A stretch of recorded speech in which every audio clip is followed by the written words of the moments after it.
but this lady ó nídìí ọmọ bàbá Ìjẹ̀ṣà lẹ lọ́mọ yẹn ti wá kò mean anything choice oníkálukú nǹkan tínú tèmi dùn ní pé ayé ò padà dàbí ti Lizzy kò bá wọn já nǹkan gbà kò let me tell you one thing ìgbà tó máa já bàbá Ìjẹ̀ṣà gbà kò sẹ́ni kankan tó wà nínú ìgbésí ayé bàbá Ìjẹ̀ṣà ẹ gbàgbé pedophile for now ẹ pọ̀sẹ̀ ó ti ẹ̀yin èèyàn wa arábìnrin yìí Oblast Lizzy Anjorin ò lórí ọ̀rọ̀ bàbá Ìjẹ̀ṣà àti CEO Olúmi lórí ọmọ tí wọ́n bí oníṣìbí CEO Olúmi kì í ṣe wípé ó já bàbá Ìjẹ̀ṣà lọ́wọ́ ó jàgbà lọ́wọ́ ẹnikẹ́ni bíi ti Lizzy Anjorin ẹ̀yin tèmi ẹ jẹ́ ká wo fọ́nrán yìí láti bẹ̀rẹ̀ títí dé ìparí ó ti yá. èèyàn ló ń fẹ́ bandit ẹ wo àwọn tó máa ń pààyàn tó máa ń fi ọ̀bẹ ó dẹ̀ mọ̀ yí pé ẹni tó ń dó òun ó máa ń ṣáàyàn lábẹ́ ni ó tún máa ń ẹ̀pù ẹ̀ láti bá ṣẹ́ ó dẹ̀ jẹ́ ìyàwó ẹ̀ èèyàn kan ló ń fẹ́ amúrọ̀bà tó ń fi ìbọn pààyàn èèyàn ló ń fẹ́ ṣé bàbá Ìjẹ̀ṣà ti pààyàn rí a mọ̀ pé nǹkan tí bàbá Ìjẹ̀ṣà ṣe kò ń ṣe nǹkan tó dáa torí pé wọ́n sọ yí pé obìnrin yẹn ó ní ọmọ obìnrin lọ́wọ́ òun ló mọ̀ tó bá jeopardize life ẹ̀ because of her happiness wàhálà tí ẹ̀ nìyẹn ó ti yẹ yín sìn tí bàbá Ìjẹ̀ṣà láti lè help bàbá Ìjẹ̀ṣà òun ní kó mú lọ sí counseling because mo rí àwọn èèyàn tó ń sọ pé ṣé ibi tí life ẹ̀ máa fi parí ni tí ò bá lọ fún counseling because ọ̀pọ̀lọpọ̀ bílí pé wọ́n set ẹ̀ up ni ó ti yẹ yín sìn but fídíò táwa wà lórí Punch yẹn èmi ò rí set up ńbẹ̀ ó ti yẹ yín ọ̀pọ̀lọpọ̀ believe but Nigeria la wà eléyìí ò ń ṣe abroad tó bá jẹ́ pé abroad la wà Lumini wọ́n ti gba ọmọbìnrin àkọ́kọ́ tó bí yẹn wọ́n gbà lọ́wọ́ ẹ̀ social services máa ti step in nítorí nǹkan tí history bàbá Ìjẹ̀ṣà ó ti yẹ yín sìn wọ́n ti step in torí pé life àwọn ọmọbìnrin ó wà stake but Nigeria lélẹ̀ inú tèmi dùn fún Lumini pé kò jẹ́ ọkọlọ́kọ gbà kò bá wọn struggle ọkùnrin kankan wá sínú ilé ayé ẹ̀ láti balẹ̀ ayé ẹ̀ jẹ́ bàbá Ìjẹ̀ṣà ló fẹ́ kò sí obìnrin kankan tó ń tò sẹ́yìn bàbá Ìjẹ̀ṣà ó ti yẹ yín sìn bàbá Ìjẹ̀ṣà ti lọ sáàbù ẹ̀wọ̀n ẹ̀ ó dẹ̀ di dandan kó tẹ̀síwájú nínú ayé tó bá jẹ́ ìlú òyìnbó ni wọ́n máa fún ní ó máa lọ fún counseling ó máa lọ fún kíláàsì counseling títí kìíní yẹn máa fi kúrò lára ẹ̀ ṣé kò yẹ yín sìn because tí obìnrin ẹgbẹ́ wa tó lè fẹ́ ajígunjalè Lumini ó yàn nǹkan tó wù ú bàbá Ìjẹ̀ṣà bá fún ní happiness nǹkan tó wù Lumini òun ló fowó ẹ̀ rà because ibi tí Lumini dé nínú ayé kò lè má tẹ̀lé ọkùnrin tó máa sọ fún pé báyìí ló ṣe máa ṣe kinní kan ni ẹ́ pẹ̀lú táṣẹ́rẹ́ tó wà lọ́wọ́ mi èmi náà lè tẹ̀lé ọkùnrin tó máa send mi anyhow tó máa rán mi káàkiri tó máa sọ fọwọ́ lálẹ̀ fún yàrá ìyá ẹ̀ àbí bàbá ẹ̀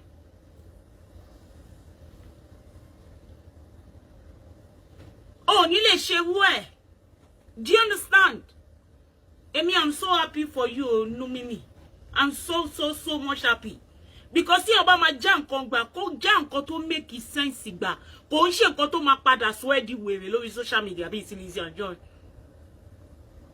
kò ṣe bẹ́ẹ̀ so tẹ́ bá wá ń bú wọn tẹ́ ẹ̀ sọ pé Lumini àṣé obìnrin kò sí nǹkan irú nǹkan ìgbà tí tó sì máa sọ̀rọ̀ tó máa sọ̀rọ̀ òṣì jáde lẹ́nu ó ní pé anything lobìnrin máa ń go for of course bó ṣe wà lóbìnrin náà ló wà lọ́kùnrin ẹ̀yin ò rí Yul Edochie ni ẹ rí Yul Edochie ẹ wo nǹkan tó lọ settle for ẹ wo beautiful wife tó ní nínú ilé yẹn mẹ́ẹ̀ẹ́dóje. Ẹ wo bí obìnrin ṣe fáyìn tó tí wọn ti ẹ̀ àfi tó bá mọ̀ àwọn tó mọ̀ ló máa sọ yí pé ó ti bímọ rí. Ẹ wo nǹkan tó padà lọ gbé. Bẹ́ẹ̀ ló ṣe wà nínú obìnrin ló ṣe wà nínú ọkùnrin. Ẹ má máa sọ pé obìnrin máa ń kánjú bí ọkùnrin ṣe ń kánjú náà ni obìnrin náà ṣe máa kánjú. Kò sẹ́ni tó fẹ́ kí ìgbọ̀hún lọ. Ṣó dìgbà tí Numini bá wọ menopause. Ṣó dìgbà tó bá wọ menopause. Ẹ máa sọ pé kí ló ń wò pé gbogbo ọkùnrin ti wá sínú ayé ẹ̀ nítorí pé ẹ̀yin tẹ́ ẹ máa sọ yí pé kí ló dé tó lọ fẹ́ bàbá Ìjẹ̀ṣà òun ni kò ṣe déètì bàbá Ìjẹ̀ṣà. Nítorí yín ọmọ àwọ̀ menopause òun ni máa ṣe ń sọ fún ẹ. Má máa wo ẹnu èèyàn. Tó bá mọ̀ pé kíní yìí máa fún ẹ ní happiness tí kíní yìí fún ẹ ní wàhálà lọ́jọ́ iwájú. Kò ń ṣe èyí tó máa sọ ẹ́ di wèrè. Inú mi dùn fún Numini gan. Inú mi dùn torí ojú ẹ̀ máa ti rókun máa ti rọ́sà fún ẹni tó ń wá ọmọ. Ẹ mọ oríṣiríṣi ọkùnrin tó máa ti pàdé ni. Èyí tó máa jẹ́ la wá sọ ni àbí èyí tó wá 419 la máa sọ ni. Àbí èyí tó wá láti wá ba ìgbésí ayé ẹ̀ jẹ́ la máa sọ ni. Àbí èyí tó jẹ́ pé òun ló máa tún máa bọ́ àwọn ẹbí ẹ̀ àwọn ẹbí ọkùnrin yẹn. Wọ́n máa dúró pé kí ìyàwó tí ọmọ wọn mú wálé kó máa bọ́ wọn. Èmi ò tiẹ̀ lè tẹ̀lé ẹ náà kí n nídìí ẹ. Mi nídìí ẹbí ẹ. Mi fẹ́ mọ ẹbí ẹ. I don't want to know your family. Because mo ti bí ọmọ. Mi nídìí ọmọ látọwọ́ ẹ. So I don't want your family. It's just me and you, èmi àti ẹnìkan. Mi need the family ẹ. I don't want to know your family because I don't want them to stress me.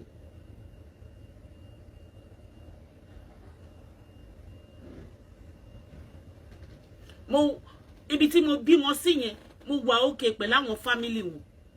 I don't need your family. Tí bá ń date yẹn, mi need the family. Don't má fi family ẹ kankan hàn mi. Mi need it. I don't want more stress to myself. Come on, you abọ́ wá. Or abọ́ oríṣiríṣi ló máa yọ wá lórí WhatsApp. I don't want. Just me and you. Shike now. Do you understand? O gbọ́dọ̀ mọ nǹkan tó fẹ́.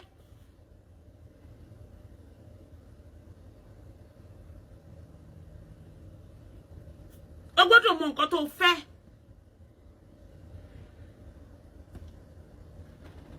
Ẹ nídìí láti máa sọ bẹ́ẹ̀. Pé Numini o, ìwọ kan wo ló ṣe gbá, ìwọ kan tá bá gbogbo àwọn tó ń sọ̀rọ̀ yìí, ẹ lọ wo ẹni tó ń fẹ́ lọ́kọ. Kò ṣe fojú rí. Ìmí ìjàgùdà lọ́kọ ẹ̀. Àìmọye ẹ̀wọ̀n tí ọkùnrin ẹlòmíì ọkọ ẹlòmíì tó ti lọ. Ọkọ ẹlòmíì ó worst ju bàbá Ìjẹ̀ṣà lọ. Bí bàbá Ìjẹ̀ṣà dẹ̀ ṣe wà yẹn tó fẹ́ Numini, àìmọye àwọn obìnrin tó ń kígbe yìí ló máa fẹ́ dó bàbá Ìjẹ̀ṣà. Àìmọye because wọn mọ value bàbá Ìjẹ̀ṣà nígbà tó dá wà. Nígbà tí Numini ò sí nínú ayé ẹ̀ wọn mọ value ẹ̀. Wọn mọ value bàbá Ìjẹ̀ṣà nígbà yẹn. But bàbá Ìjẹ̀ṣà wà ní right place. Owó wà ńbẹ̀, gbogbo nǹkan wà ńbẹ̀. Tó máa gbé skin ẹ̀ jáde.